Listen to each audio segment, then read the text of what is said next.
नमस्कार, आप देख रहे हैं 4 PM न्यूज नेटवर्क और मैं हूं आपके साथ प्रगति ठाकुर। क्या धनखड़ की ही तरह अमित शाह ज्ञानेश कुमार को भी चलता कर देंगे?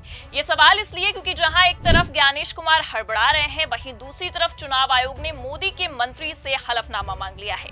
और इतना ही नहीं, बल्कि आपको बता दें कि लाइव प्रेस कॉन्फ्रेंस में चुनाव आयोग ने वोटर्स फर्जीवाड़े को भी एक्सेप्ट कर लिया है। तो कैसे राजीव कुमार को फंसाकर ज्ञानेश कुमार भाग खड़े हुए हैं, आपको बताएंगे। और कैसे चुनाव आयोग ने अपनी ही बात से पलटी मार ली है, उस पर भी आएंगे और इस पूरे मामले पर चर्चा करेंगे। हमारे साथ प्रियंका जी मौजूद हैं, उनसे बातचीत करते हैं। तो प्रियंका जी, क्या लगता है आपको, जिस तरह से आज ज्ञानेश कुमार हड़बड़ाए हैं, ऐसे में धनखड़ के बाद अगला इस्तीफा मुख्य चुनाव आयुक्त का हो सकता है? होने को कुछ भी हो सकता है प्रगति, क्योंकि जिस तरीके से मोदी सरकार भी हड़बड़ाई है और चुनाव आयोग ने घुटने टेक दिए हैं, ऐसे हालातों में साफ दिखाई दे रहा है कि मानसून सत्र में एसआईआर को लेकर पेच फंस गया है। आप अच्छे से जानती हैं कि एक तरफ जहां राहुल गांधी बिहार की सड़कों पर उतरे हैं, वोट अधिकार यात्रा को निकाला है, वहीं दूसरी तरफ आनन फानन में चुनाव आयोग ने प्रेस कॉन्फ्रेंस की है।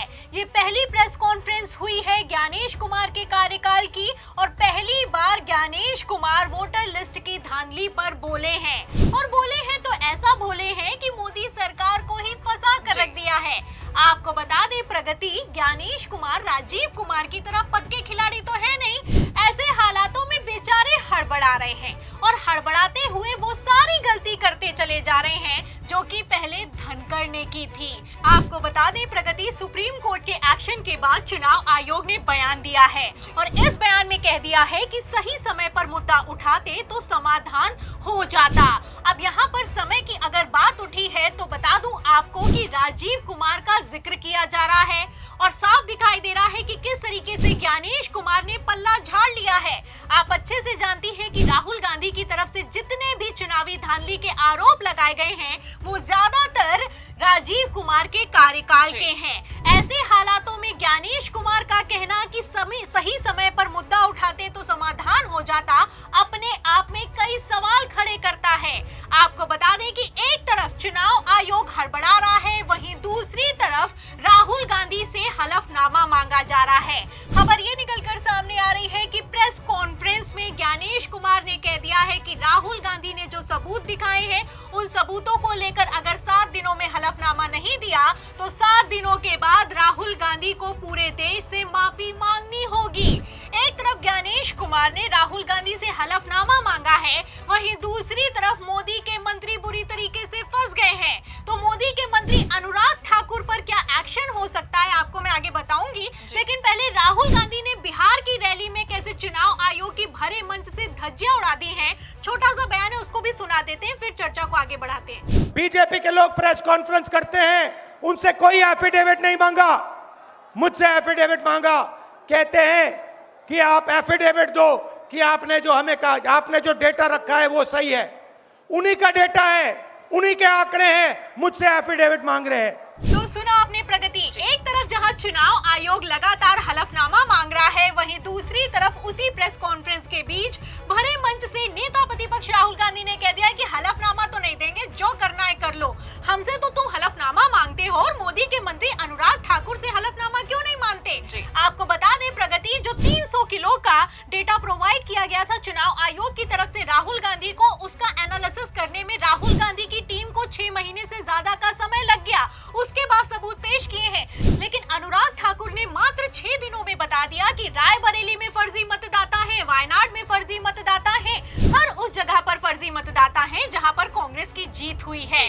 अब कांग्रेस की जीत हुई है, कांग्रेस की जीत में अगर फर्जी मतदाता है तो जाहिर सी बात है कि भारतीय जनता पार्टी की जीत में भी फर्जी मतदाता शामिल हैं। आप देख सकती हैं, अब सिर्फ विपक्ष नहीं चुनाव आयोग पर आरोप लगा रहा है, सत्ता पक्ष भी लगा रहा है। और तो और गजब तो इस बात को लेकर हो गया है कि मोदी के मंत्री ने आरोप लगाए हैं। आपको बता दें प्रगति, खबर यहां तक निकलकर सामने आ रही है कि बिहार वोटर लिस्ट को लेकर भी भारतीय जनता पार्टी के बीएलए आपत्ति जता रहे हैं और कहना है कि दरभंगा में 655 से ज्यादा डुप्लीकेट वोटर रजिस्टर किए गए हैं। तो इन एक एक आरोपों से आप अंदाजा लगा सकती हैं कि एक तरफ जहां मोदी सरकार चुनाव आयोग को फंसा रही है, वहीं दूसरी तरफ चुनाव आयोग मोदी सरकार को फंसाता हुआ नजर आ रहा है, क्योंकि जाहिर सी बात है कि सुप्रीम कोर्ट का एक्शन हो चुका है। ऐसे हालातों में जब काटे गए 65 लाख नाम सामने आएंगे तो बड़ा फर्जीवाड़ा देश के सामने एक्सपोज होने वाला है। बिल्कुल सही कहा प्रियंका जी आपने, क्योंकि एक तरफ देख सकते हैं कि बीजेपी वाले खुद चुनाव आयोग पर आरोप लगा रहे हैं और दूसरी तरफ Gyanesh Kumar live press conference में ये एक्सेप्ट कर रहे हैं कि वोटर्स फर्जीवाड़ा हुआ है। ऐसे में वो अपनी बातों से पलटते नजर आ रहे हैं, तो क्या दोनों एक दूसरे को फंसाने में लगे हुए हैं? फंसाने में इतना तगड़ा लगे हुए प्रगति कि मैं आपको छोटा सा बयान ज्ञानेश कुमार का आज की प्रेस कॉन्फ्रेंस में दिया हुआ सुनवा भी देती हूँ। ये छोटा सा बयान है, इस बयान को सुनिए और खुद तय कीजिए कि किस तरीके से ज्ञानेश कुमार ने खुद वोटर लिस्ट फर्जीवाड़े को एक्सपोज कर दिया है। मतदान में जब कोई वोटर वोट करने जाता है और वो बटन दबाता है तो एक ही बार दबा सकता है। मतदाता सूची में अगर 2 जगह नाम हो तो वोट चोरी कैसे? नहीं हो सकती। वोट तो एक मतदाता एक ही बार डाल सकता है।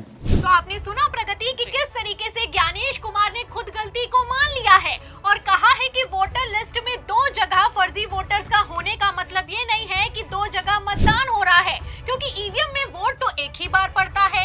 एक तरफ जहां ज्ञानेश कुमार बोले हैं, वहीं दूसरी तरफ अखिलेश यादव ने कमान संभाली है। आपको बता दें, अखिलेश यादव ने एक वीडियो शेयर किया है और इस वीडियो को शेयर करते हुए लिखा है कि चुनाव आयोग को चुनौती देता एक भाजपाई का ये वीडियो चुनावी धांधली करने वालों द्वारा दिया गया एक जीता जागता एफिडेविट है। सीईसी इसका जवाब दे तो जवाब तो देते बन नहीं रहा है। ऐसे हालातों में ज्ञानेश कुमार बुरी तरीके से अपने ही जवाबों में फंसते हुए नजर आ रहे हैं।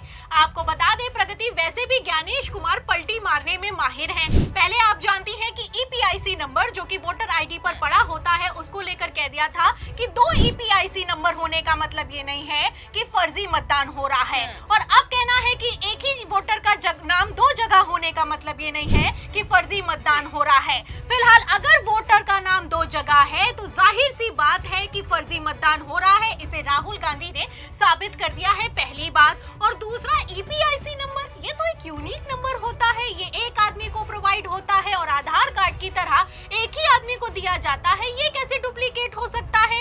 इस तरह के सवाल जब ज्ञानेश कुमार से पहले किए गए थे तब भी ज्ञानेश कुमार ने पलटी मार दी थी और कहा था कि हम ईपीआईसी डुप्लीकेसी को दूर करने के लिए अभियान चलाएंगे। फिलहाल जैसे चारों तरफ से खेल फंसता हुआ नजर आ रहा है, ऐसे हालातों में चुनाव आयोग का क्या होगा? सुप्रीम कोर्ट के एक्शन के आगे क्या ज्ञानेश कुमार घुटने टेक देंगे? और सबसे बड़ी बात, क्या राहुल गांधी हलफनामा देंगे? कई तरह के सवाल खड़े होते हैं प्रगति।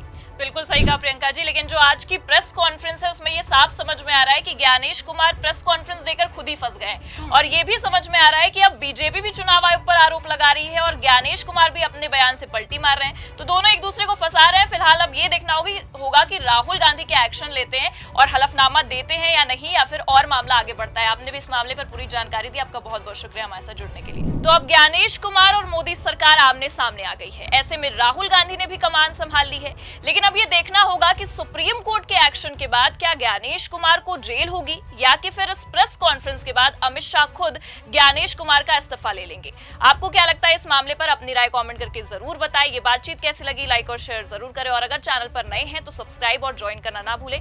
देखते रहिए 4PM न्यूज नेटवर्क। नमस्कार।